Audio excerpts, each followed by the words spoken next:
হ্যাঁ, আমার কাছে একটা জিনিস মনে হয় যে শরম করে কোনো লাভ নাই। ভাই আপনার নামটা কি? আমার নাম মোহাম্মদ সোহেল। মোহাম্মদ সোহেল। আপনার আনুমানিক বয়স কেমন হবে? বয়স 30। 30।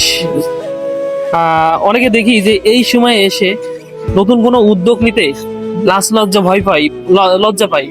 তা আপনার কাছ থেকে অনুপ্রেরণা আসলে কিভাবে পেয়েছেন যে নতুন কোনো উদ্যোগ যে নিতে হবে, আপনি শুরু করে দিয়েছেন? আপনার কাছে কি মনে হয়? হ্যাঁ, আমার কাছে একটা জিনিস মনে হয় যে শরম করে কোনো লাভ নাই। ব্যবসা করতে গেলে যে কোনো ছোট আর বড়, শরম করতে গেলে সমস্যা। তার মানে আপনি নিজের থেকে আসলে অনুপ্রেরণা পেয়েছেন?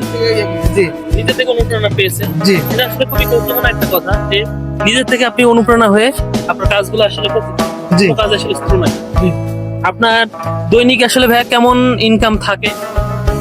দৈনিক মনে করেন যে 25-30 হাজার টাকা বেচলে 1,000 টাকা আমার থাকে। যাক আলহামদুলিল্লাহ, যা থাকে একবারে আলহামদুলিল্লাহ ভালোই চলতেছে। জি জি, ইনশাল্লাহ আপনি এটাতে সন্তুষ্ট কি? আমি এটাতে সন্তুষ্ট। যাক আলহামদুলিল্লাহ। তা আপনার যে ব্যবসাটা, এই ব্যবসাটা আসলে আপনি কত উপর পর্যন্ত দেখতেছেন, বা আপনি কি এই ব্যবসা করতে চান নাকি আরো বড় আকারে আমি চাই ভাই একটা দোকান নিতে, যে একটু একটু বড় করতে ব্যবসাটা। ব্যবসাটাকে বড় করতে? জি মানে আপনি নিজে আসলে উদ্যোগী হয়ে জি। নতুন নতুন কাজ করতে চান, তাই না? ওকে, খুবই ভালো লাগলো ভাই আপনার কথা শুনে। জি। তা যুব সমাজের প্রতি আপনার বার্তাটা কি হতে পারে, যে তারা কি আসলে ওই লাজ লজ্জা নিয়েই পড়ে থাকবে, নাকি আসলে তাদের নতুন কোনো উদ্যোগ হওয়া উচিত? আপনি কি বলেন? সামনের দিকে আগানো উচিত। সামনের দিকে আগানো উচিত। তাদের কি কোনো পরামর্শ দেবেন কিনা, তারা কিভাবে শুরু করতে পারে? এখন তাদের পরামর্শ ভাই কিভাবে দিব? তারা আচ্ছা, তারা মানে আপনি বোঝাতে যাচ্ছেন যে আসলে যে কিছু লাজ লজ্জা না করে জি। তাদের কাজগুলো শুরু করা উচিত। জি জি, পয়সা থাকলে দেখা গেছে যে নেশার ভিতরে জড়িত হতে পারে। দেশের মধ্যে জড়িত হ্যাঁ, হতে পারে, জি।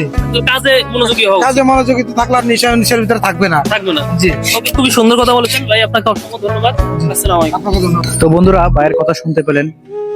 ভাই এই বয়সে যে উদ্যোগটা নিয়েছে সেটা আসলেই প্রশংসনীয়। আমরা যারা যুবক আছি তারা এই ধরনের কাজকে হেয় করে দেখি, আসলে কোনো কাজকে হেয় করে দেখা উচিত নয়।